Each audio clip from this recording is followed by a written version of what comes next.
മങ്ങിയ വെളിച്ചത്തിൽ വിൻഡോയുടെ സമീപം നിൽക്കുന്ന ഒരു മനുഷ്യന്റെ നിഴൽ അന്തരയ്ക്ക് കാണാനായി. അന്തരയ്ക്ക് മിസ്റ്റർ ഷാഡോ ആരാണെന്ന് കണ്ടെത്താനാകുമോ? യഥാർത്ഥത്തിൽ അങ്ങനെ ഒരാളുണ്ടോ? ഞാൻ നിന്റെ സുഹൃത്തോ ശത്രുവോ അത് സമയം തന്നെ തെളിയിക്കും. പക്ഷെ ഒരു കാര്യം ഓർക്ക്, ഇപ്പോൾ നിന്റെ എല്ലാ ശത്രുക്കളും എന്റെയും ശത്രുക്കളാണ്. നിനക്ക് നേരിട്ട അനീതിക്ക് ഞാൻ പ്രതികാരം ചെയ്യുന്നതുവരെ. മിസ്റ്റർ ഷാഡോ ആരാണ്? അന്തരയിൽ നിന്ന് ഇനി അവൻ എന്താണ് ആഗ്രഹിക്കുന്നത്? അന്തരയ്ക്ക് നേരിട്ട അനീതിക്ക് പ്രതികാരം ചെയ്യാൻ അവൻ എന്തുകൊണ്ട് തയ്യാറാകുന്നു? ആ രാത്രിയിൽ അന്തരയ്ക്ക് യഥാർത്ഥത്തിൽ എന്താണ് സംഭവിച്ചത്? ഒരു ദിവസം കൊണ്ട് എങ്ങനെ അന്തര 7 മാസം ഗർഭിണിയായി? അവളുടെ തോളിലെ ആ അടയാളത്തിന്റെ അർത്ഥം എന്താണ്? തൻവിയും ഇതിൽ പങ്കാളിയാണോ? അവൾ അന്തരയുടെ മുന്നിൽ വെച്ച കണ്ടീഷൻ എന്താണ്? ദീദി പ്ലീസ് പ്ലീസ്, എന്റെ വയറ്റിൽ നിങ്ങളുടെ ഹസ്ബൻഡിന്റെ കുഞ്ഞുണ്ട്, എന്നെ അടിക്കരുത് പ്ലീസ് ദീദി. ഗായത്രി, ഒന്നും സംഭവിക്കില്ല. മോളെ എന്തിനാ നീ നിലത്തിരിക്കുന്നത്? വിഷമിക്കണ്ട. ഒന്നും പറ്റില്ല മോളെ.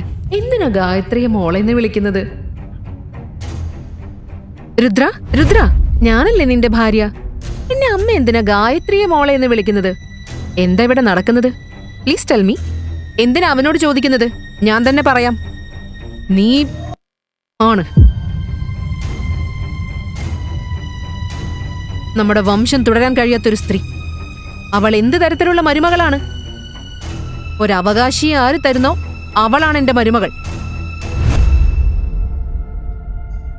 രുദ്ര, ഗായത്രിയുടെ വയറ്റിൽ വളരുന്ന കുഞ്ഞ്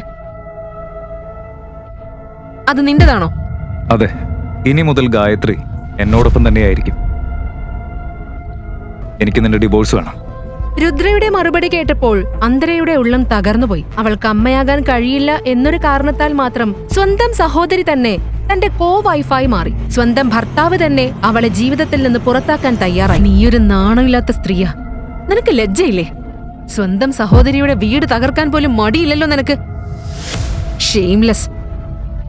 ഞാനും അങ്കിളും ചേർന്ന് നിന്നെ വളർത്തിയതും നിന്റെ ഭാവി നല്ലതാകാൻ എബ്രോഡ് അയച്ച് പഠിപ്പിച്ചതും എല്ലാം നീ മറന്നോ?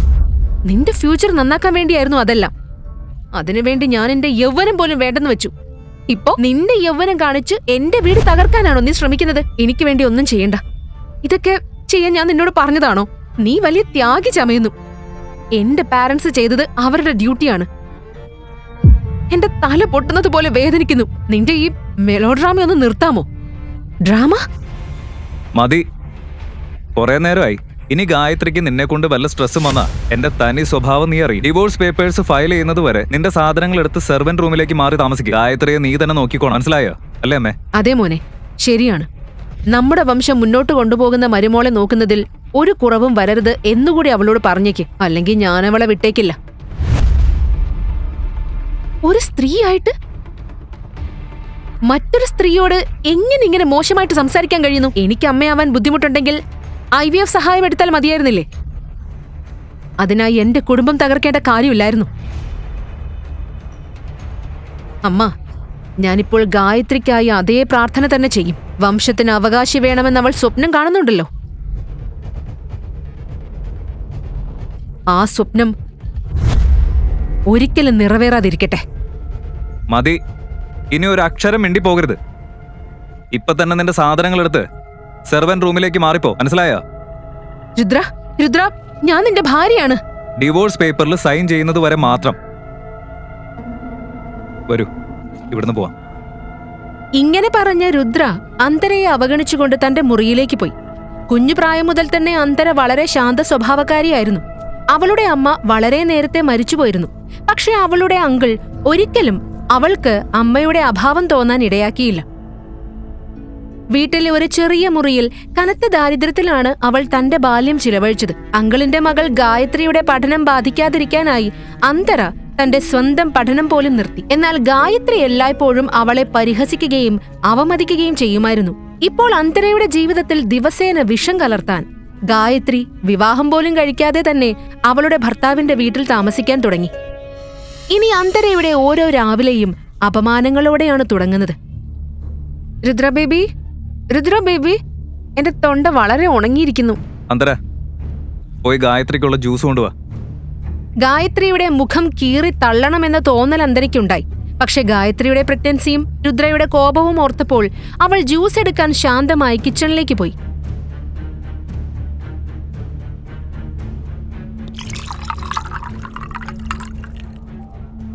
ഈ ജ്യൂസ് ആർക്കാ കൊണ്ടുപോകുന്നത്? മമ്മി, ഇത് ഗായത്രിക്കാ കൊണ്ടുപോകുന്നത്. അതവിടെ വെക്ക്. നിന്നെ വിശ്വസിക്കാൻ പറ്റില്ല. നീ ജ്യൂസിലേക്ക് വിഷം കലർത്തിയിട്ടുണ്ടോന്ന് ആര് കണ്ടു? എന്റെ പേരക്കുട്ടി ജനിക്കുന്നതിന് മുൻപ് തന്നെ മരിച്ച? ദിനു, ഈ ജ്യൂസ് ഗായത്രിക്ക് കൊടുക്ക്. മമ്മി, ഞാൻ എത്ര ശ്രമിച്ചിട്ടും രുദ്രയുടെ മനസ്സ് നേടാൻ എനിക്ക് കഴിഞ്ഞില്ല. അവൻ ഒരിക്കലും എന്റെ അടുത്ത് പോലും വരുന്നില്ല. അതിൽ എനിക്ക് എന്ത് ചെയ്യാൻ പറ്റും? അയ്യോ, നിന്നെപ്പോലെ അക്ഷരാഭ്യാസം ഇല്ലാത്ത പെണ്ണിന്റെ അടുത്തേക്ക് എന്റെ നായ പോലും വരില്ല. സൗന്ദര്യം എന്താണെന്ന് പോലും നിനക്കറിയില്ല. അതിനൊക്കെ നിന്റെ ചെറിയ സഹോദരിയെ കണ്ട് പഠിക്കണം. എന്റെ അമ്മായിയപ്പൻ എന്ത് കണ്ടിട്ടാണാവോ എന്റെ മകനെ കൊണ്ട് നിന്നെ വിവാഹം കഴിപ്പിച്ചത്. പാവം, എന്റെ രുദ്രയുടെ ജീവിതം നശിപ്പിച്ചു. ഗ്രാമത്തിൽ നിന്നൊരു പെണ്ണിനെ കൊണ്ടുവന്ന് ഇത്ര വലിയ വീട്ടിലിരുത്തി. കുറച്ചു ദിവസങ്ങൾ കൂടി, പിന്നെ രുദ്ര നിന്നെ ഡിവോഴ്സ് ചെയ്ത് ഗായത്രി മോളെ വിവാഹം കഴിക്കും. എന്ത് കാണാനാ ഇവിടെ നിൽക്കുന്നത്? ആ ഫിനായിലെടുത്ത വീട് മുഴുവൻ ക്ലീൻ ചെയ്. മുഴുവൻ വീട് വൃത്തിയാക്കി കഴിഞ്ഞ് ഒരവസരം കിട്ടിയതും അന്തര രുദ്രയെ കാണാൻ അവന്റെ റൂമിലേക്ക് പോയി. പക്ഷേ രുദ്ര ഗായത്രിയുടെ കൈ ചുംബിക്കുന്നത് കണ്ടപ്പോൾ അവളുടെ കണ്ണുകളിൽ കണ്ണീർ നിറഞ്ഞു. എങ്കിലും ധൈര്യം കൂട്ടി അന്തര രുദ്രയോട് പറഞ്ഞു, രുദ്ര, നമ്മൾ തമ്മിലുള്ള ആ രഹസ്യം നിനക്ക് നന്നായി അറിയാം. അതിനുശേഷവും നീ ഗായത്രിയെ വിവാഹം കഴിക്കാൻ പോവുകയാണോ? നിന്റെ ചതികളിൽ നീ വിജയിക്കുമെന്ന് കരുതുന്നുണ്ടെങ്കിൽ അതൊരിക്കലും നടക്കില്ല. നിന്റെ ഉദ്ദേശം ഞാൻ ഒരിക്കലും വിജയിപ്പിക്കില്ല. എന്റെ ഉദ്ദേശം എന്താണ് രുദ്ര?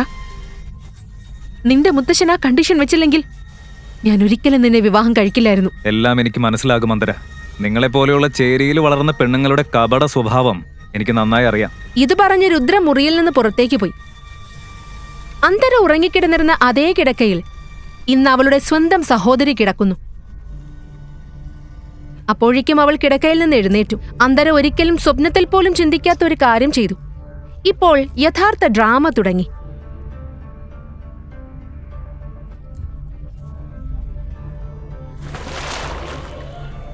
അന്തര, ഈ സോപ്പ് വാട്ടർ നിലത്തൊഴിച്ചത് എന്തിനാ? ഞാൻ ഇപ്പൊ ഇവിടെ വീണേനെ. രുദ്ര, രുദ്ര ഇത് നോക്ക്. രുദ്ര ഓടി വന്നു. കൂടെ അവന്റെ അമ്മയും ഉണ്ടായിരുന്നു. രുദ്ര, അവൾ എന്നെ വീഴ്ത്തി നമ്മുടെ കുഞ്ഞിനെ വകവരുത്താൻ ശ്രമിക്കുക. രുദ്ര, ഞാൻ ഈ വെള്ളം ഒഴിച്ചിട്ടില്ല. മിണ്ടിപ്പോവരുത്. എത്ര ധൈര്യമുണ്ട് നിനക്ക് ഇങ്ങനെ തിരിച്ചു പറയാൻ? ഒരു നിമിഷം എന്ത് സംഭവിച്ചാലും രുദ്ര അവളെ വീട്ടിൽ നിന്ന് പുറത്താക്കില്ലെന്ന് അന്തരയ്ക്ക് തോന്നി. പുറത്തേക്ക് പോ. ഇപ്പൊ തന്നെ എന്റെ വീട്ടിൽ നിന്ന് ഇറങ്ങിപ്പോ. രുദ്ര പ്ലീസ്, ഞാൻ എവിടേക്കാ പോവേണ്ടത്? രുദ്ര പ്ലീസ്, ഇങ്ങനെ ചെയ്യരുത്. ഞാൻ നിന്റെ ഭാര്യയാണ്. പ്ലീസ് എന്നെ പുറത്താക്കരുത്. നീ പറയുന്നത് പോലെ ഞാൻ ജീവിക്കാം. പ്ലീസ് എന്നെ ഇവിടുന്ന് പുറത്താക്കരുത്. Please please please please please door തുറക്ക്. പ്ലീസ്, ഞാനിനി എവിടെ പോകും?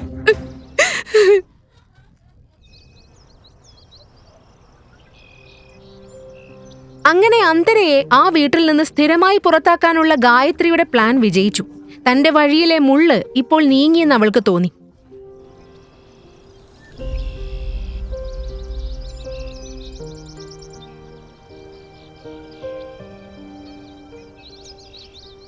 കുറച്ചു നിമിഷങ്ങൾക്ക് ശേഷം ഒരു കാറിന്റെ ഹോൺ ശബ്ദം അവരുടെയെല്ലാം ശ്രദ്ധ പിടിച്ചു. അന്തര കാറിനുള്ളിലേക്ക് നോക്കിയപ്പോൾ അവൾ ഞെട്ടിപ്പോയി.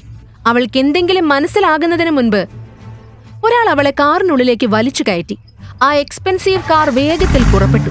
കാറിന്റെ ഡോർ തുറന്നടയ്ക്കുന്ന ആ ചെറിയ നിമിഷത്തിൽ രുദ്രയും മധുവും അകത്തിരിക്കുന്ന ആ വ്യക്തിയെ കണ്ടു.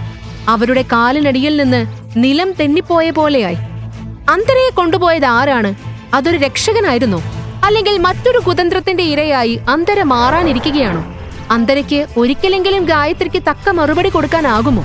അന്തരയും രുദ്രയും തമ്മിലുള്ള രഹസ്യം എന്താണ്? അല്ലെങ്കിൽ വീണ്ടും ദുഷ്ടത നന്മയെ ജയിക്കുമോ? കാറിനുള്ളിലെ ആ വ്യക്തിയെ കണ്ടപ്പോൾ അന്തര നിയന്ത്രണം വിട്ട് കരയാൻ തുടങ്ങി. ആ വ്യക്തി മറ്റാരുമല്ല, അവളുടെ ബെസ്റ്റ് ഫ്രണ്ട് തൻവിയായിരുന്നു. തൻവി അന്തരയെ ചേർത്ത് പിടിച്ചു.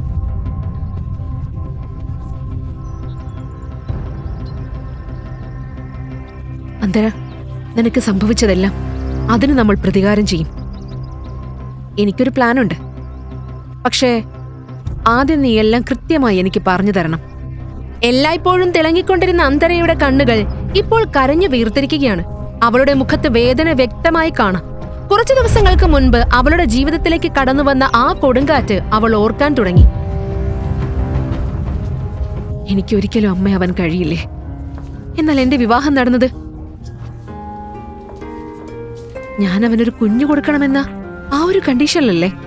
റിപ്പോർട്ട് അന്തരയുടെ കയ്യിൽ നിന്ന് തെന്നി വീണു. ഒരു നിമിഷത്തിനുള്ളിൽ അവളുടെ ജീവിതത്തിലെ എല്ലാ സന്തോഷങ്ങളും ദുഃഖമായി മാറി.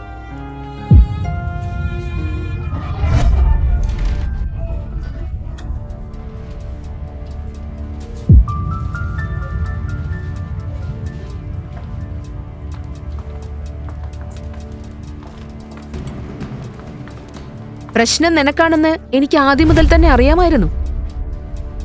അമ്മ, നമുക്ക് വീട്ടിലേക്ക് പോയിട്ട് സംസാരിക്കാം പ്ലീസ്. 4 വർഷമായി നിനക്കൊരു കുഞ്ഞിനെയും ജനിപ്പിക്കാൻ കഴിഞ്ഞിട്ടില്ല. എന്തിന്? ഇവിടെ നിനക്ക് ലജ്ജ തോന്നുന്നുണ്ടോ? 4 വർഷം എന്നെ അമ്മൂമ്മയാക്കാൻ കഴിയാതിരുന്നപ്പോ ലജ്ജ തോന്നിയില്ലല്ലോ. നീ ഈ വീട്ടിലെ കാല് വെച്ചതു മുതൽ ഞങ്ങളുടെ ഭാഗ്യം കെട്ടുപോയി.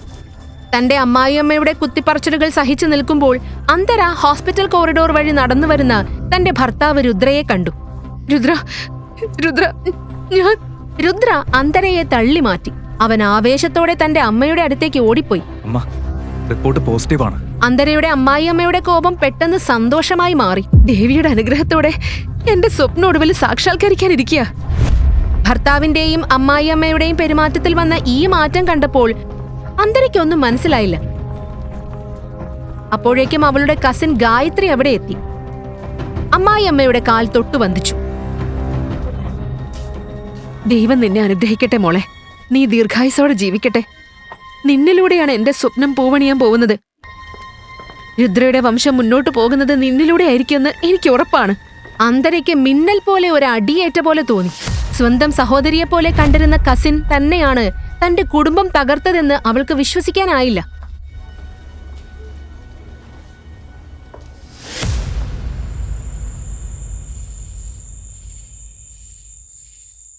നീ എന്ത് പറഞ്ഞാലും ഇല്ലെങ്കിലും ഹോസ്പിറ്റൽ സ്റ്റാഫ് എല്ലാം എന്നോട് പറഞ്ഞിട്ടുണ്ട്. നിന്റെ ഇൻലോസിന്റെ വിചാരം അവരാരാണെന്നാ. വാ, ഇപ്പൊ തന്നെ പോലീസ് സ്റ്റേഷനിലേക്ക് പോവാം. വിധിയിൽ എഴുതിയതൊന്നും ആർക്കും മാറ്റാൻ കഴിയില്ല തൻവി. ഞാൻ പണ്ടേ പറഞ്ഞതല്ലേ നിന്നോട് ഈ രുദ്ര ആള് ശരിയല്ലെന്ന്.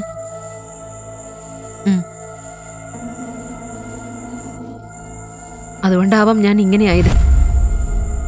നീ എപ്പോഴും പറയാറില്ലേ ഒരു ഡ്രിങ്ക് എടുത്താൽ എല്ലാ ദുഃഖവും മറക്കാമെന്ന്. തൻവി, ഇന്ന് എനിക്ക് എന്റെ എല്ലാ ദുഃഖങ്ങളും മറക്കണം. എന്നാ വാ, പോവാം.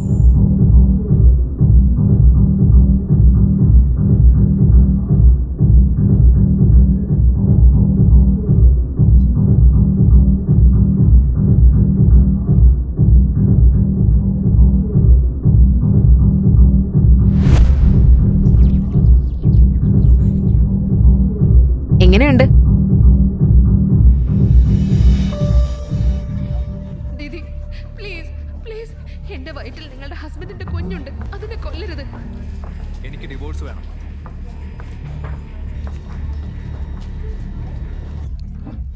നീ എന്താ ചെയ്യുന്നത്? വെയിറ്റർ,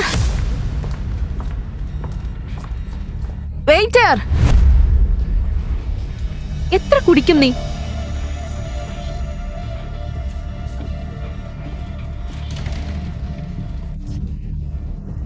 വെയിറ്റർ, ഇനി മതി.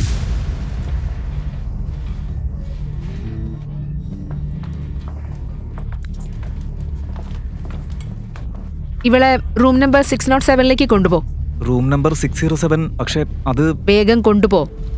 അന്തര, നീ ഇവന്റെ കൂടെ പൊയ്ക്കോ. ഞാൻ ATM-ൽ പോയി ക്യാഷ് എടുത്തിട്ട് വരാം. ഓക്കെ? തൻവയും അന്തരയ്ക്കെതിരെ എന്തെങ്കിലും കുതന്ത്രം ആസൂത്രണം ചെയ്തിരുന്നോ? ആ രാത്രി അന്തര മുഴുവനായും മദ്യത്തിൽ മുങ്ങിപ്പോയിരുന്നു. അവൾ റൂമിലേക്ക് നടന്നു പോകുമ്പോൾ അവളുടെ കാലുകൾ പോലും തെന്നിത്തെറ്റി.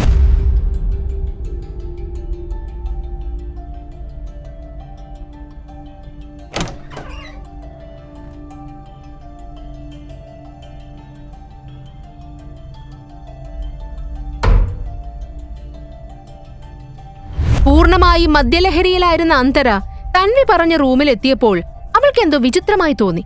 ഒരാൾ അവളുടെ അടുത്തേക്ക് വരുന്നതുപോലെ, ഒരു നിഴൽ പോലെ. അവൾക്കൊപ്പം റൂമിൽ മറ്റാരോ ഉണ്ടെന്നൊരു തോന്നൽ.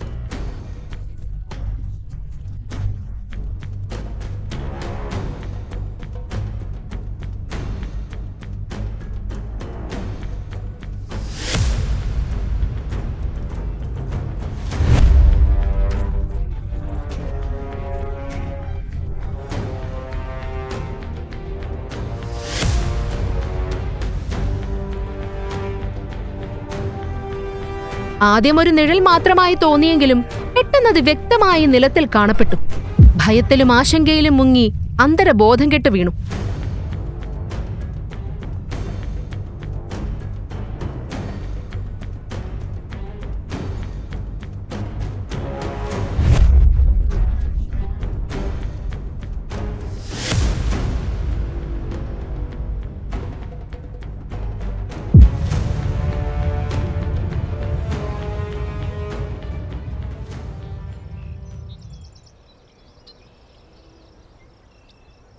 അടുത്ത ദിവസം രാവിലെ അന്തര ഉണർന്നപ്പോൾ അവളുടെ തല കറങ്ങാൻ തുടങ്ങി. കഴിഞ്ഞ ദിവസം രാത്രി അവൾ വളരെയധികം കുടിച്ചതുകൊണ്ട് റൂമിലേക്ക് വന്നതിന് ശേഷം എന്ത് സംഭവിച്ചെന്ന് ഒന്നും അവൾക്ക് ഓർമ്മയില്ല. കിടക്കയിൽ നിന്ന് എഴുന്നേൽക്കാൻ ശ്രമിക്കുമ്പോൾ അവളുടെ വയറിന് സമീപം ഒരു വിചിത്രമായ ഭാരമുണ്ടെന്ന് അവൾക്ക് തോന്നി. തന്റെ വയർ വീർത്ത് മുന്നോട്ട് തള്ളിയ നിലയിൽ കണ്ടപ്പോൾ അവൾക്ക് ഭയം കൂടാൻ തുടങ്ങി. ഭീതിയിൽ മുഴുകി അവൾ മിററിന്റെ മുന്നിലേക്ക് ഓടിപ്പോയി. അതിൽ കണ്ടത് അവളെ മുഴുവനായും ഞെട്ടിച്ചു. അവളുടെ തോളിലും പുറകിലും വിചിത്രമായ അടയാളങ്ങൾ ഉണ്ടായിരുന്നു. മദ്യലഹരിയിലായിരുന്ന അന്തരയ്ക്ക് കഴിഞ്ഞ രാത്രിയിൽ എന്തോ സംഭവിച്ചിരുന്നു. നമുക്ക് സ്വപ്നങ്ങളിൽ പോലും ചിന്തിക്കാനാകാത്ത ഒന്നാണത്.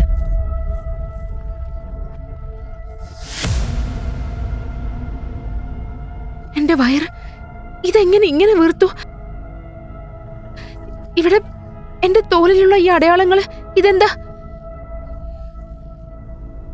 ഇന്നലെ രാത്രി എന്താ സംഭവിച്ചത്? എനിക്ക് എന്തുകൊണ്ടാ ഒന്നും ഓർമ്മയില്ലാത്തത്? ഒരു രാത്രി കൊണ്ട് തന്നെ അന്തര എങ്ങനെ ഗർഭിണിയായി? അവൾക്ക് യഥാർത്ഥത്തിൽ എന്താണ് സംഭവിച്ചത്? അവളുടെ തോളിലെ ആ അടയാളത്തിന്റെ അർത്ഥം എന്താണ്? തൻവിയും ഇതിൽ പങ്കാളിയാണോ? കഴിഞ്ഞ രാത്രിയെക്കുറിച്ച് ഓർക്കാൻ അന്തര ഏറെ ശ്രമിച്ചു. പക്ഷെ അവൾക്കൊന്നും ഓർമ്മയിൽ വന്നില്ല. എന്റെ ഫോൺ. അവൾ ഫോൺ പരിശോധിച്ചപ്പോൾ തൻവിയുടെ 45 മിസ്ഡ് കോൾ ഉണ്ടെന്ന് കണ്ടു. അതിനിടയിൽ വീണ്ടും ഫോൺ റിങ് ചെയ്തു.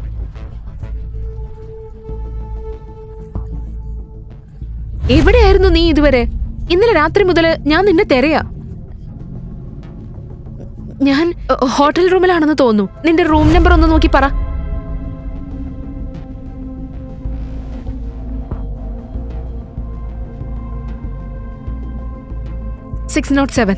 റൂം നമ്പർ 607 കേട്ടപ്പോൾ തൻവിക്ക് ഒരു വലിയ ആശ്വാസം തോന്നി. Okay, fine. അവൾ ഉടൻ തന്നെ അന്തരയുടെ അടുത്തേക്ക് പാഞ്ഞെത്തി.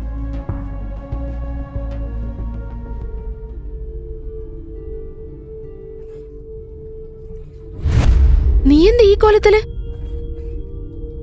നിന്റെ വയർ എങ്ങനെ വീർത്തു? വാ, ഇപ്പൊ തന്നെ ഡോക്ടറെ കാണാം.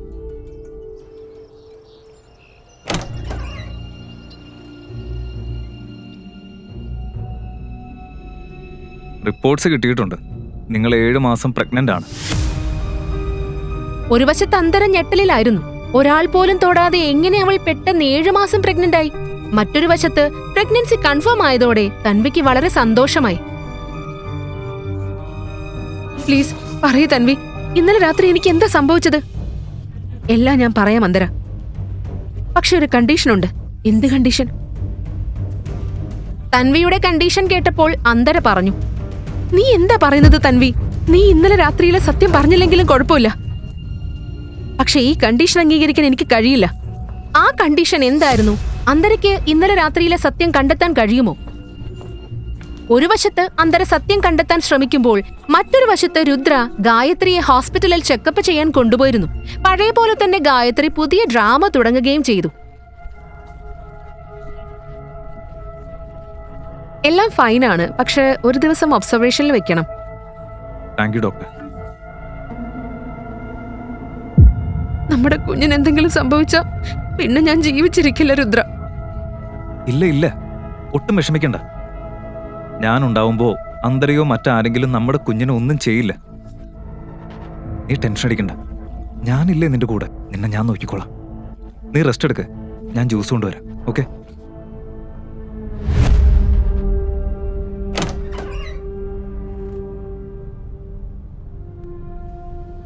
എന്താ ഫോട്ടോസ് ഇതുവരെ അയക്കാത്തത്? പെണ്ണില്ലാതെ ഫോട്ടോസ് എങ്ങനെ അയക്കും? ഇന്നലെ രാത്രി മുഴുവൻ ഞങ്ങൾ അവളെ തിരഞ്ഞു, പക്ഷെ കണ്ടെത്താൻ കഴിഞ്ഞില്ല. എവിടെയാണ് അവളിപ്പോ പോയത്? എന്റെ കയ്യിൽ കിട്ടിയ ഞാൻ അവളെ പാടെ നശിപ്പിക്കും.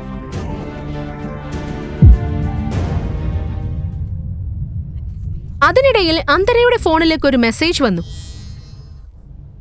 റൂം നമ്പർ 602 10 പേർ നിന്നെ ദുരുപയോഗം ചെയ്യാൻ കാത്തിരിക്കുകയാണ്. അവരെ അയച്ചത് ഗായത്രിയാണ്. എന്ത്?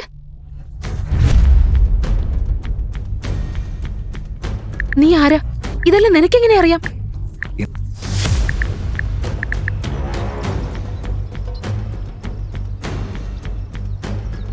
ഇന്നലെ രാത്രി നിന്നോടൊപ്പം ഉണ്ടായിരുന്നത് ഞാനാണ്.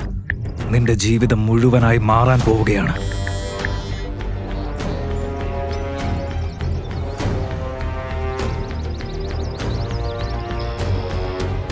ഇന്നലെ രാത്രി എനിക്ക് എന്താ സംഭവിച്ചത്? ഒരു രാത്രി കൊണ്ട് എങ്ങനെയാ ഞാൻ 7 മാസം പ്രഗ്നന്റ് ആയെന്ന് നിനക്കറിയാമോ?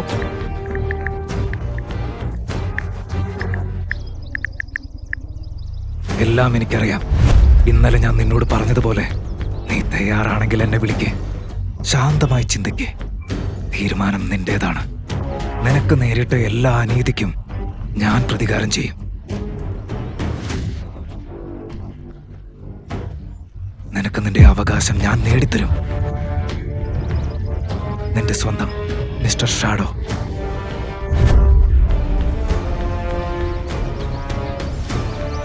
ഈ മിസ്റ്റർ ഷാഡോ ആരാണ്? ഇന്നലെ രാത്രി എന്താ സംഭവിച്ചത്?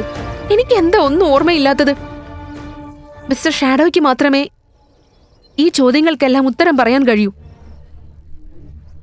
പേടിയും ആശങ്കയും നിറഞ്ഞ അവസ്ഥയിൽ ഒടുവിൽ അന്തര മിസ്റ്റർ ഷാഡോയെ വിളിച്ചു. ഹലോ അന്തര, നീ വിളിക്കുമെന്ന് എനിക്കറിയാമായിരുന്നു. പറയൂ, എന്താണ് നീ തീരുമാനിച്ചത്? നീ ആരാ? നിനക്ക് എന്താ എന്നിൽ നിന്ന് വേണ്ടത്? എനിക്ക് സംഭവിച്ച എല്ലാത്തിനും പ്രതികാരം ചെയ്യാൻ നീ എന്തിനാ തയ്യാറാവുന്നത്? ഞാൻ നിന്റെ സുഹൃത്തോ ശത്രുവോ അത് സമയം തന്നെ തെളിയിക്കും. പക്ഷെ ഒരു കാര്യം ഓർക്ക്, ഇപ്പോൾ നിന്റെ എല്ലാ ശത്രുക്കളും എന്റെയും ശത്രുക്കളാണ്.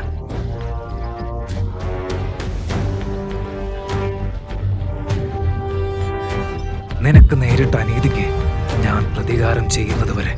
മിസ്റ്റർ ഷാഡോ ആരാണ്? അന്തരയിൽ നിന്ന് ഇനി അവൻ എന്താണ് ആഗ്രഹിക്കുന്നത്? അന്തരയ്ക്ക് നേരിട്ട അനീതിക്ക് പ്രതികാരം ചെയ്യാൻ അവൻ എന്തുകൊണ്ട് തയ്യാറാകുന്നു? ആ രാത്രിയിൽ അന്തരയ്ക്ക് യഥാർത്ഥത്തിൽ എന്താണ് സംഭവിച്ചത്? ഒരു ദിവസം കൊണ്ട് എങ്ങനെ അന്തര 7 മാസം ഗർഭിണിയായി? അവളുടെ തോളിലെ ആ അടയാളത്തിന്റെ അർത്ഥം എന്താണ്? തൻവിയും ഇതിൽ പങ്കാളിയാണോ? അവൾ അന്തരയുടെ മുന്നിൽ വെച്ച കണ്ടീഷൻ എന്താണ്? 5 ലക്ഷം രൂപ കുറവാണെന്ന് എനിക്കറിയാം. പക്ഷെ വളരെ പെട്ടെന്ന് ഞാൻ നിന്റെ അക്കൗണ്ടിലേക്ക് കൂടുതൽ പണം ഇടും.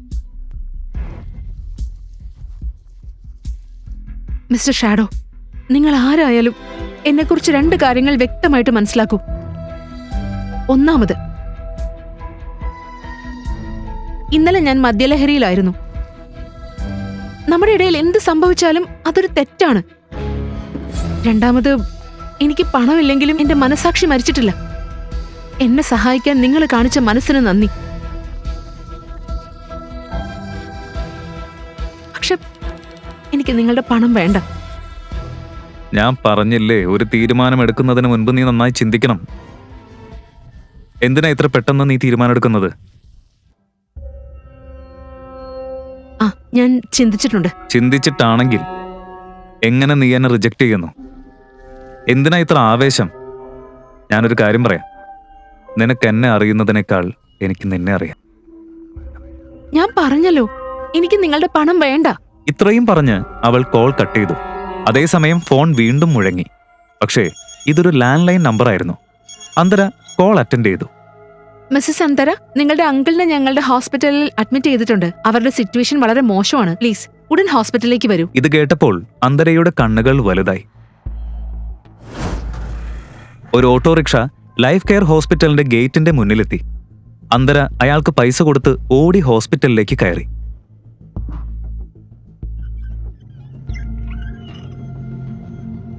Excuse me sister, Mukund Bansal എന്റെ അങ്കിളാണ്. അദ്ദേഹത്തിന് എന്താ സംഭവിച്ചത്? അവര് രാവിലെ ചെക്കപ്പിന് വന്നതായിരുന്നു. അതിനിടെ ഒരു കോള് വന്നു. അതിനുശേഷം പെട്ടെന്ന് ബ്ലഡ് പ്രഷർ കുറഞ്ഞു. ഇപ്പൊ ICUല. ഡോക്ടർ പരിശോധിക്കുക. ഇത് കേട്ടപ്പോൾ അന്തരയ്ക്ക് ഭയം തോന്നി. മുകുന്ദ് ബൻസൽ ഗായത്രിയുടെ അച്ഛനും അന്തരയുടെ അമ്മയുടെ ആങ്ങളെയുമായിരുന്നു. അയാൾക്ക് ഇതിനു മുമ്പും ഹാർട്ട് അറ്റാക്ക് ഉണ്ടായിട്ടുണ്ട്. കുട്ടിക്കാലത്ത് അവൾക്ക് അമ്മയുടെയും അച്ഛന്റെയും സ്നേഹം കൊടുത്തത് അയാളായിരുന്നു. അന്തരയുടെ കണ്ണുകളിൽ കണ്ണീർ നിറഞ്ഞു. അപ്പോഴേക്കും ICU ഡോക്ടർ പുറത്തേക്ക് വന്നു. ഡോക്ടർ, ഞാൻ അന്തര. മുകുന്ദ് ബൻസാൽ എന്റെ അങ്കിളാണ്. അദ്ദേഹത്തിന് കുഴപ്പമൊന്നുമില്ലല്ലോ? നോക്ക്, അദ്ദേഹത്തിന്റെ കണ്ടീഷൻ ക്രിട്ടിക്കലാ. ഉടൻ ഓപ്പറേഷൻ ചെയ്യണം. ഇനി കാത്തിരിക്കാൻ പറ്റില്ല നമുക്ക്. വേഗം 3 ലക്ഷം രൂപ ഡെപ്പോസിറ്റ്. എന്നാൽ മാത്രമേ ഓപ്പറേഷൻ തുടങ്ങാൻ സാധിക്കൂ. ഡോക്ടർ, നിങ്ങൾ ഓപ്പറേഷൻ തുടങ്ങൂ. ഞാൻ പണം അറേഞ്ച് ചെയ്യാം. സോറി അന്തര, അഡ്വാൻസ് ഇല്ലാതെ ഓപ്പറേഷൻ തുടങ്ങാൻ പറ്റില്ല. അത് ഹോസ്പിറ്റൽ പോളിസിക്ക് എതിരാ. അവളുടെ കയ്യിൽ അത്രയും പണമില്ലായിരുന്നു. അതുകൊണ്ട് സ്വന്തം ആത്മാഭിമാനം പോലും മറന്ന് അവൾ രുദ്രയുടെ നമ്പർ ഡയൽ ചെയ്തു. ഹലോ രുദ്ര. എന്താ കാര്യം? ഇന്ന് രാവിലെ നീ എന്റെ കോള് കട്ട് ചെയ്തപ്പോ ഇനി ഒരിക്കലും നീ എന്നോട് സംസാരിക്കില്ലെന്നാ ഞാൻ കരുതിയെ. ഓ, മനസ്സിലായി. ഇപ്പൊ എന്നെക്കാൾ കൂടുതൽ ഈ ഡിവോഴ്സിന് തിടുക്കം നിനക്കാണെന്ന് തോന്നുന്നു. രുദ്രയുടെ പരിഹാസങ്ങൾ അവഗണിച്ച് അന്തര പറഞ്ഞു. രുദ്ര, എനിക്ക് 3 ലക്ഷം രൂപ തരാമോ? നിന്റെ ആർത്തിക്ക് ഒരു പരിധിയില്ലല്ലോ. ഇന്നലെ ഞാൻ നിനക്കൊരു ചെക്ക് തന്നു. ഇന്ന് വീണ്ടും നീ പണം ചോദിക്കണം. ഇന്നലെ നീ പണത്തിന് വേണ്ടി എന്നെ വിവാഹം കഴിച്ചെന്ന് ഞാൻ പറഞ്ഞപ്പോ നീ വലിയ സതി സാവിത്രിയായിട്ട് അഭിനയിക്കായിരുന്നല്ലോ. അത് മുഴുവൻ നാടകമായിരുന്നല്ലേ? രുദ്ര, പ്ലീസ് മനസ്സിലാക്ക്. ഞാൻ നിന്നോട് അപേക്ഷിക്കുക. ഇപ്രാവശ്യം എന്നെ ഒന്ന് സഹായിക്ക്. മിസ്സസ് അഹൂജ, എന്തെങ്കിലും ചെയ്യുന്നുണ്ടെങ്കിൽ വേഗം ചെയ്യ്. പേഷ്യന്റിന് സമയം വളരെ കുറവാ. രുദ്ര, ഇനി ഒരിക്കലും ഞാൻ നിന്നോടൊന്നും ചോദിക്കില്ല. പ്ലീസ് 3 ലക്ഷം രൂപ തരൂ. മതി, ഈ ഡ്രാമയൊന്ന് നിർത്ത്. രുദ്ര എവിടെ? അവന് ഫോൺ കൊടുക്ക്. എനിക്ക് നിന്നോടൊന്നും സംസാരിക്കാനില്ല. അവൻ തന്നെയാണ് ഫോൺ എനിക്ക് തന്നത്. ഡിവോഴ്സ് സംബന്ധിച്ച കാര്യങ്ങൾ ഒഴികെ മറ്റൊന്നും നിന്നോട് സംസാരിക്കാനില്ലെന്ന് പറഞ്ഞു. എന്താ നടക്കുന്നതെന്ന് നിനക്കറിയാമോ? അങ്കിൾ ഹോസ്പിറ്റലിലാണ്. ട്രീറ്റ്മെന്റിലേക്ക് പണം വേണം, അതല്ലേ? ദയവായി രുദ്രനോട് 3 ലക്ഷം രൂപ തരാൻ പറയൂ. എല്ലാ കടങ്ങളും ഞാൻ പതിയെ തിരിച്ചു തരാമെന്ന് ഞാൻ വാക്ക് തരാം. ശ്രദ്ധിച്ചു കേട്ടോ, രുദ്ര നിനക്ക് പണം തരാൻ സമ്മതിച്ചാലും ഞാൻ സമ്മതിക്കില്ല. കാരണം ഞാൻ തന്നെ നിന്റെ അങ്കിളിനെ, അതായത് എന്റെ പ്രിയപ്പെട്ട അച്ഛനെ വിളിച്ചു പറഞ്ഞതാ നീ മറ്റൊരു പുരുഷനൊപ്പം ആയിരുന്നുവെന്ന്. അത് കേട്ടതും അവര് നേരെ ഓപ്പറേഷൻ തിയേറ്ററിലേക്ക് പോയി. ഇത് പറഞ്ഞ് ഗായത്രി നാണമില്ലാതെ ചിരിച്ച് കോൾ കട്ട് ചെയ്തു. ഇത് കേട്ടപ്പോൾ അന്തരയ്ക്ക് വിശ്വസിക്കാൻ പോലും കഴിഞ്ഞില്ല. ഒരു മകൾക്ക് ഇത്രയും ക്രൂരത കാണിക്കാൻ എങ്ങനെ സാധിക്കുമെന്ന് അവൾ ആലോചിച്ചു.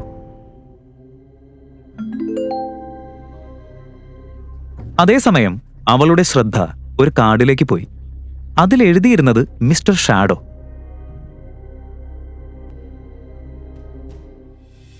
അത് കണ്ടതോടെ അധികം ചിന്തിക്കാതെ തന്നെ അന്തര ഒരു തീരുമാനമെടുത്തു.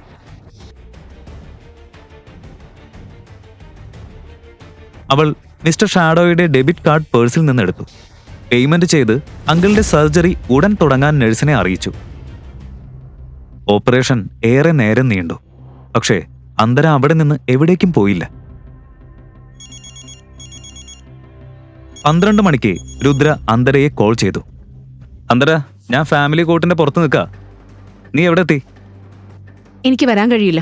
അന്തര, നീ വരുമെന്ന് പറഞ്ഞിരുന്നല്ലോ. ഇപ്പൊ എന്നിട്ട് വാക്ക് മാറ്റാണോ? ഇല്ല, എനിക്ക് നിന്നിൽ നിന്ന് വേഗം മോചനം വേണം. എന്നാ വാ, എനിക്ക് അധികം സമയമില്ല. എനിക്കും എന്റെ സമയം നിനക്കായിട്ട് കളയാൻ താല്പര്യമില്ല. അങ്കിളിന്റെ ഓപ്പറേഷൻ നടക്കുക, അതുകൊണ്ട് എനിക്ക് വരാൻ കഴിയാത്തത്. എപ്പോ സ്റ്റേബിൾ ആവുന്നോ അപ്പൊ ഞാൻ നിന്നെ അറിയിക്കാം. ഞാൻ നിനക്ക് പണം തരാത്തതുകൊണ്ടാണ് നീ ഈ ഡ്രാമയൊക്കെ കളിക്കുന്നത് അല്ലേ? എന്താ ഇതിന്റെയൊക്കെ അർത്ഥം? ഒരിക്കലുമല്ല. നിന്റെ നശിച്ച പണം നിന്റെ ഗേൾഫ്രണ്ട് ഗായത്രിക്ക് മാത്രമാണ് ചേരുന്നത്. എനിക്കതൊന്നും വേണ്ട. ഇത് പറഞ്ഞ് അന്തര ഫോൺ കട്ട് ചെയ്തു.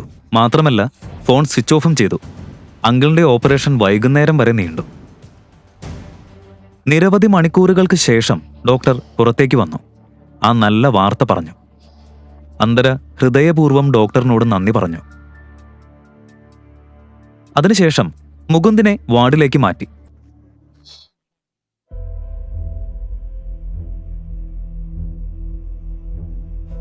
അങ്കിൾ, ബോധം വന്നതും അവൻ മുന്നിൽ അന്തരയെ കണ്ടു. മോളെ, ഗായത്രി പറഞ്ഞതെല്ലാം കള്ളമാണെന്ന് ഒരിക്കലെങ്കിലും പറയേ. ഇങ്ങനെ വലിയൊരു തെറ്റ് നീ എങ്ങനെ ചെയ്തു മോളെ? അങ്കിൾ, നിങ്ങൾ കരുതുന്നത് പോലെ ഒന്നുമല്ല. ഇപ്പൊ നിങ്ങൾ സ്ട്രെസ് എടുക്കല്ലേ? ഇതിനെക്കുറിച്ച് രുദ്രയ്ക്ക് അറിയോ? എനിക്കറിയില്ല. ഇനി മുതൽ നീ ശ്രദ്ധയോടെ ഇരിക്കണം മോളെ. ദൈവം രക്ഷിക്കട്ടെ, ഇങ്ങനെ ഒരു തെറ്റ് വീണ്ടും സംഭവിക്കരുത്. ഇതുകൊണ്ട് നിന്റെ വിവാഹം തകർന്നു പോകും. ഞാൻ മരിച്ചു പോകുമ്പോ നിന്റെ അമ്മയോട് ഞാൻ എന്താ പറയാ? മുകുന്ദ് സംസാരിച്ച് തീർന്ന ഉടനെ ഡോർ തുറക്കുന്ന ശബ്ദം കേട്ടു. അന്തര ആ ദിശയിലേക്ക് നോക്കിയപ്പോൾ അവൾ പൂർണ്ണമായും ഞെട്ടിപ്പോയി. അവിടെ രുദ്ര നിൽക്കുകയായിരുന്നു. ഇപ്പൊ എങ്ങനെയുണ്ടെങ്കിൽ കൂടെ ഗായത്രിയും. അയ്യോ രുദ്രമോനെ, വാ വാ ഇരിക്കേ. അന്തരമോളെ, രുദ്ര എത്ര ബിസിയുള്ള ആളാ. ഓപ്പറേഷന്റെ കാര്യം അവനോട് പറയേണ്ട ആവശ്യം ഉണ്ടായിരുന്നോ? അവന്റെ ജോലി വെറുതെ ഡിസ്റ്റർബ് ആയില്ലേ? അങ്കിൾ, അന്തര എന്നെ വിളിച്ചില്ലേ? ഞാനിവിടെ വന്നത് ഗായത്രിക്ക് വേണ്ടിയാ. ഗായത്രിക്കോ? എന്തിന്? അപ്പ, നിങ്ങളുടെ ആരോഗ്യത്തെക്കുറിച്ച് ചോദിക്കാനും കൂടെ മറ്റൊരു കാര്യം പറയാനോ ഞങ്ങൾ വന്നത്. കഴിഞ്ഞ 48 മണിക്കൂറിൽ സംഭവിച്ചതെല്ലാം ഗായത്രി മുകുന്ദിനോട് പറഞ്ഞാൽ അയാൾക്കത് താങ്ങാൻ കഴിയില്ലായിരുന്നു. ഇപ്പോൾ അന്തര എന്തു ചെയ്യും? അവൾക്ക് ഗായത്രിയെ തടയാൻ കഴിയുമോ? അല്ലെങ്കിൽ തന്റെ മാതാപിതാക്കളെ പോലെ തന്നെ അങ്കിളിനെയും അവൾക്ക് നഷ്ടപ്പെടുമോ?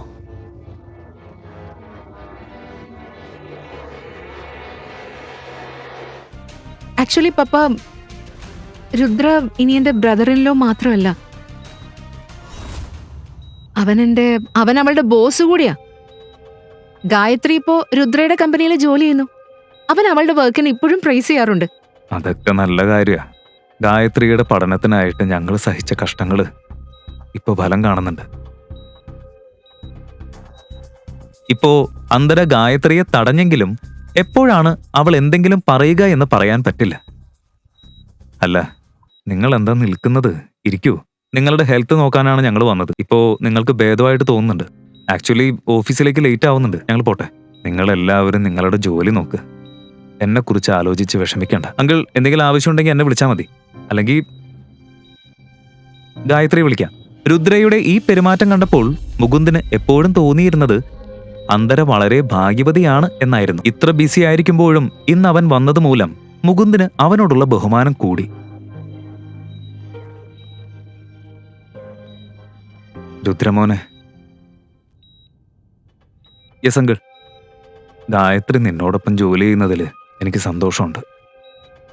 അവള് നിന്റെ സിസ്റ്റർ ഇൻ ലോയെ ആയാലും ആ ബന്ധം കാരണം അവളുടെ ഒരു തെറ്റും നീ അവഗണിക്കരുത്. അതിന്റെ ആവശ്യമില്ല. ഗായത്രി വളരെ നന്നായി തന്നെ ജോലി ചെയ്യുന്നുണ്ട്. രുദ്രമോനെ, മറ്റൊരു കാര്യം കൂടി പറയാനുണ്ടായിരുന്നു. പറയാങ്കിൾ. മകനെ, എനിക്ക് എപ്പോ വേണമെങ്കിലും കോൾ വരാം. അതുകൊണ്ട് പോകുന്നതിന് മുൻപ് നിങ്ങൾ ഇരുവരുടെയും കുഞ്ഞുങ്ങളെ കൂടി എനിക്ക് കാണണം. മുകുന്ദിന്റെ വാക്കുകൾ കേട്ടപ്പോൾ അന്തര തല കുനിച്ചു. തനിക്കൊരിക്കലും അമ്മയാകാൻ കഴിയില്ല എന്ന് അവൾ അങ്കിളിനോട് എങ്ങനെ പറയും? പപ്പ, നിങ്ങൾക്കറിയില്ലായിരിക്കും, പക്ഷേ ഈ അന്തരയ്ക്ക് ഒരിക്കലും അയ്യോ, ഞാൻ മറന്നുപോയി. നേഴ്സ് അങ്കിളുടെ മെഡിസിൻസിന് ഈ പ്രിസ്ക്രിപ്ഷൻ തന്നിരുന്നു. ഇത് മേഴ്സി ഫാർമസിയിൽ നിന്ന് വാങ്ങി തരുമോ? പ്ലീസ് കൊണ്ടുവരുമോ? എനിക്ക് രുദ്രയോടൊന്ന് ഒറ്റയ്ക്ക് സംസാരിക്കണം. ചേച്ചി, ഇങ്ങനെ പ്രൈവറ്റായിട്ട് പറയേണ്ട എന്ത് കാര്യമാ? എല്ലാവരും ഫാമിലി തന്നെയല്ലേ. ഇവിടെ ഒളിപ്പിക്കാൻ എന്താ? അല്ല രുദ്ര, അബ്രോഡ് പഠിച്ചതുകൊണ്ട് നിനക്ക് വെസ്റ്റേൺ കൾച്ചറൊക്കെ വന്നു തോന്നുന്നു. ബ്രദർ ഇൻ ലോയെ പേര് പറഞ്ഞ് വിളിക്കുകയാണോ നീ?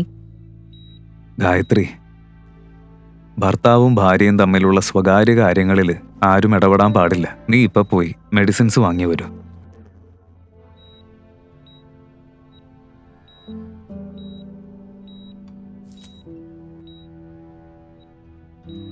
എനിക്ക് നിന്നോട് സംസാരിക്കണം. പുറത്തേക്ക് വരാമോ? ഇന്നാണ് അങ്കിളിന്റെ സർജറി കഴിഞ്ഞത്. അങ്കിളിന്റെ കണ്ടീഷൻ വളരെ ക്രിട്ടിക്കൽ ആണെന്ന് നീ കണ്ടല്ലോ. ഡോക്ടർ പറഞ്ഞത് ഒരു തരം സ്ട്രെസ് പോലെ എടുക്കരുതെന്നാ. ഇല്ലെങ്കിൽ അങ്കിളിന്റെ സ്ഥിതി കൂടുതൽ മോശമാകും. ഈ തവണ രക്ഷിക്കാനും ബുദ്ധിമുട്ടാകും. അതുകൊണ്ട് നമ്മുടെ ഡിവോഴ്സിന്റെ കാര്യം അങ്കിൾ അറിയാൻ പാടില്ല. ആ ഷോക്ക് അദ്ദേഹത്തിന് സഹിക്കില്ല. പ്ലീസ് ഒന്നും പറയരുത്. ആദ്യം ഭാര്യയെ പോലെ എന്നോട് ഓർഡർ ഇടുന്നത് നിർത്ത്. നമ്മൾ ലീഗലി ഡിവോഴ്സ് ആയിട്ടില്ലെങ്കിലും മനസ്സിൽ നമ്മൾ ഇതിനകം വേർപിരിഞ്ഞവർ തന്നെയാ. 4 വർഷം നമ്മൾ ഒരുമിച്ചിരിക്കുമ്പോഴും നീ ഒരിക്കലും എനിക്ക് എന്തെങ്കിലും പറയാനുള്ള അവകാശം തന്നില്ല.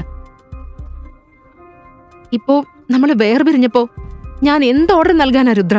ഈ 4 വർഷത്തെ വിവാഹ ജീവിതത്തിൽ ഞാൻ നിന്നോടൊന്നും ചോദിച്ചിട്ടില്ല.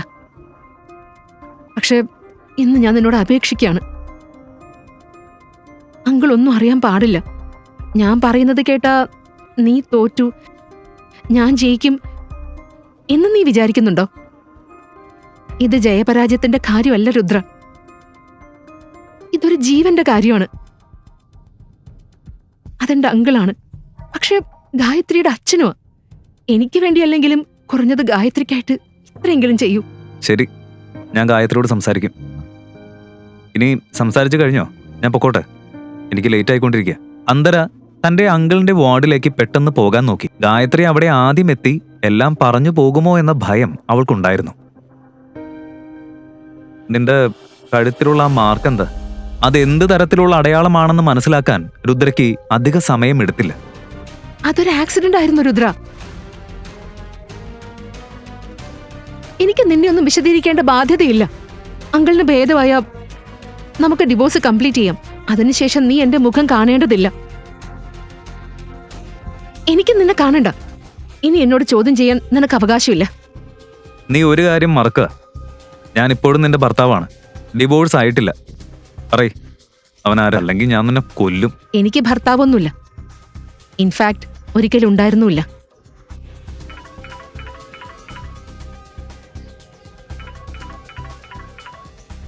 അന്തര തന്റെ അങ്കിളിന്റെ വാർഡിലേക്ക് നടന്നു. ഗായത്രി അദ്ദേഹത്തോടെല്ലാം പറഞ്ഞു പോകുമോ എന്ന ഭയമാണ് അവൾക്കുണ്ടായിരുന്നത്. അങ്കിൾ, ഗായത്രി മെഡിസിൻ കൊണ്ടുവന്നില്ലേ? ഇല്ല. എന്തുപറ്റി? രുദ്ര തിരിച്ചു വന്നില്ലേ? രുദ്രയ്ക്ക് ഒരു കോള് വന്നതുകൊണ്ട് പോയേണ്ടി വന്നു. പക്ഷെ നാളെ തീർച്ചയായും നിങ്ങളെ കാണാൻ വരുമെന്ന് അവൻ പറഞ്ഞു. ഇത്തരം ഒരു മനസ്സുള്ള ഭർത്താവിനെ കിട്ടിയത് നിന്റെ ഭാഗ്യമോളെ.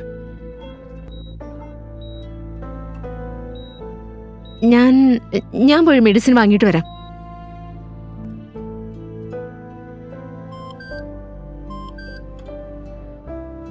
ഞാൻ നിന്റെ അക്കൗണ്ടിലേക്ക് 5 ലക്ഷം ട്രാൻസ്ഫർ ചെയ്തു. Have a look. ഫാർമസിയിൽ മെഡിസിൻസിന്റെ പ്രൈസ് കണ്ടപ്പോൾ ഗായത്രി അത് വാങ്ങാത്തത് എന്തുകൊണ്ടാണെന്ന് അന്തരയ്ക്ക് മനസ്സിലായി. ഒരാഴ്ചയ്ക്ക് വേണ്ട മെഡിസിൻസിന്റെ ബില്ല് മാത്രം 24,000 രൂപയായിരുന്നു. അങ്കിൾ, മെഡിസിൻ കൊണ്ടുവന്നു. ഞാനിവിടെ വെക്കുന്നുണ്ട്. എനിക്കിപ്പോ പോണം. പക്ഷെ നാളെ രാവിലെ തന്നെ ഞാൻ വരാം. അന്തര ഹോട്ടൽ ഓഷ്യൻ സ്റ്റാറിൽ എത്തിയപ്പോൾ സമയം 9:10 ബാക്കിയായിരുന്നു. മിസ്റ്റർ ഷാഡോ ആരാണെന്നറിയാനുള്ള ആകാംക്ഷ അവൾക്കുണ്ടായിരുന്നു. അതോടൊപ്പം ചെറിയൊരു ഭയവും. റൂം നമ്പർ 607 മുന്നിൽ അവൾ നിർത്തി. ഒരു ദീർഘശ്വാസമെടുത്ത് അവൾ ഡോർ തുറക്കാൻ ശ്രമിച്ചു. അവളുടെ കൈ ചെറുതായി വിറയ്ക്കുന്നുണ്ടായിരുന്നു. അവൾ പതുക്കെ ഡോർ തുറന്ന് അകത്ത് കയറി.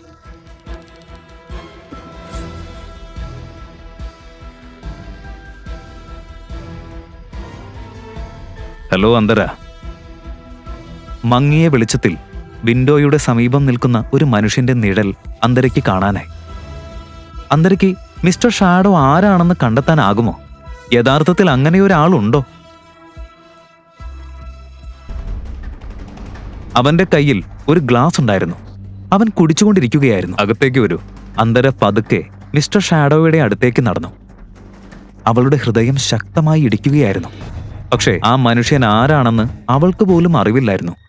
മിസ്റ്റർ ഷാഡോ, ഒരു ഡ്രിങ്ക് എടുക്കാമോ?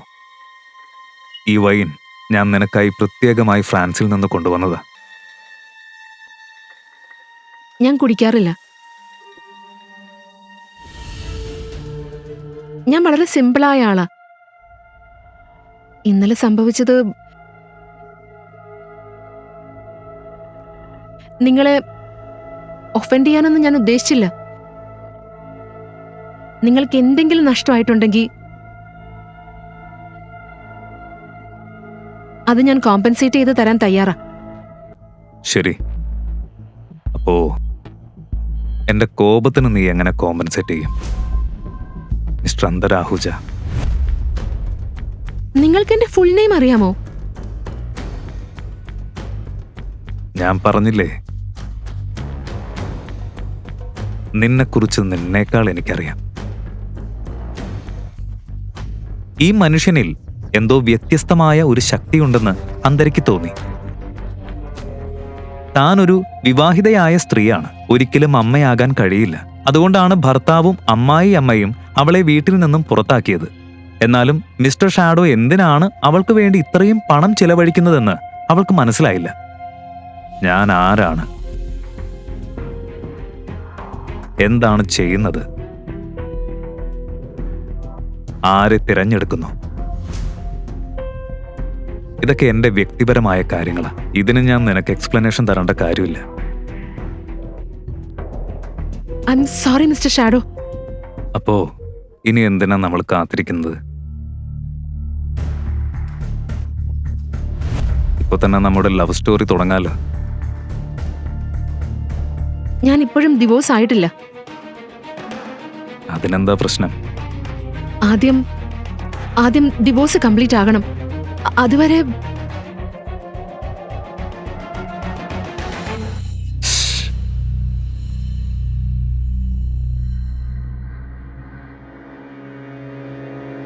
നീ ഇപ്പോഴും ആ വിശ്വാസമില്ലാത്ത ഭർത്താവിന്റെ ലോയൽ ഭാര്യ തന്നെ. അവൻ നിന്നെ നിന്റെ കസിനൊപ്പം വഞ്ചിച്ചു. പിന്നെ നിന്നെ വീട്ടിൽ നിന്ന് പുറത്താക്കി. ഇപ്പൊ നീ എന്റേതാണ് അന്തര.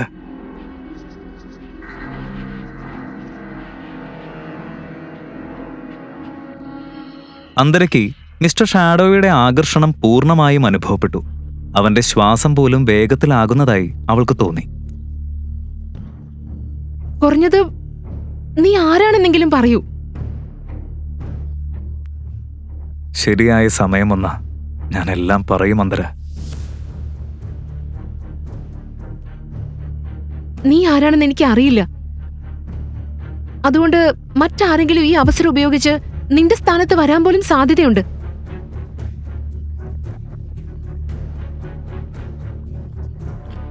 ആർക്കും നിന്നെ തൊടാൻ പോലും കഴിയില്ല. നീ ശാന്തമായി ഉറങ്ങ്.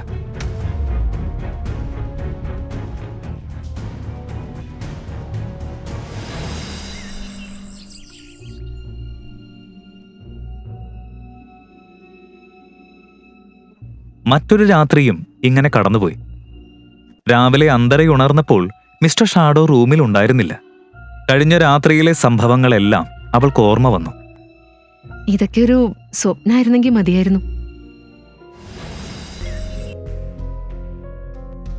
അപ്പോഴേക്കും തൻവി അകത്തേക്ക് വന്നു. ഈ കാലത്ത് 2025 ആരാ ടെക്സ്റ്റ് മെസ്സേജസ് അയക്കുന്നത്? എന്റെ അച്ഛൻ പോലും വാട്സാപ്പാ ഉപയോഗിക്കുന്നത്. ശരി, അതൊക്കെ വിട്. അവൻ കാണാൻ എങ്ങനെയാന്ന് പറ. എനിക്കറിയില്ല, ഇരുട്ടായിരുന്നു, ശരിയായിട്ട് കാണാൻ കഴിഞ്ഞില്ല. ഹൈറ്റും ഫിസിക്കും എങ്കിലും മനസ്സിലായില്ലേ നിനക്ക്? ഇത് കേട്ടപ്പോൾ അന്തരയ്ക്ക് മിസ്റ്റർ ഷാഡോയുടെ ശക്തമായ കൈകളും വിശാലമായ നെഞ്ചും ഓർമ്മ വന്നു. ഹൈറ്റ് ഉണ്ട്, പിന്നെ അയാള് ഓർമ്മിച്ചപ്പോ തന്നെ നിന്റെ കവിളുകൾ ചോന്നതെന്താ? എന്തോ ഉണ്ടല്ലോ. ഇല്ല, അങ്ങനെയൊന്നുമില്ല. എന്തായാലും അവൻ ആരായാലും അതെന്തെങ്കിലും ആവട്ടെ, അവനൊരു വലിയ റിച്ച് ആളാ. അതായത് ഒരു കാര്യമില്ലാതെ അയാൾ നിനക്ക് 10 ലക്ഷമാ തന്നത്. എനിക്ക് തോന്നുന്നത് അവന് നിന്നെ ഇഷ്ടമായിരിക്കും. ഞാൻ വിവാഹിതയാണ്. ശരി, രുദ്ര നിന്നോട് ചോദിച്ചിട്ടാണോ ഗായത്രിയുമായിട്ട് അഫെയർ തുടങ്ങിയത്? നീ മിസ്റ്റർ ഷാഡോയോടൊപ്പം തുടരണോ വേണ്ടയോ എന്നത് നിന്റെ തീരുമാനം തന്നെയാ. പക്ഷെ എന്റെ അഭിപ്രായത്തില് നീ വേഗം രുദ്രയെ ഡിവോഴ്സ് ചെയ്യണം. അങ്ങനെ അവന്റെ മുഖം പോലും ഇനി കാണേണ്ടി വരില്ല. തൻവി പറഞ്ഞത് ശരിയായിരുന്നു. അന്തര ഇതിനകം അഹുജ ഫാമിലിക്കും ഗായത്രിക്കും വേണ്ടി ചെയ്യാനുള്ളതെല്ലാം ചെയ്ത് കഴിഞ്ഞിരുന്നു.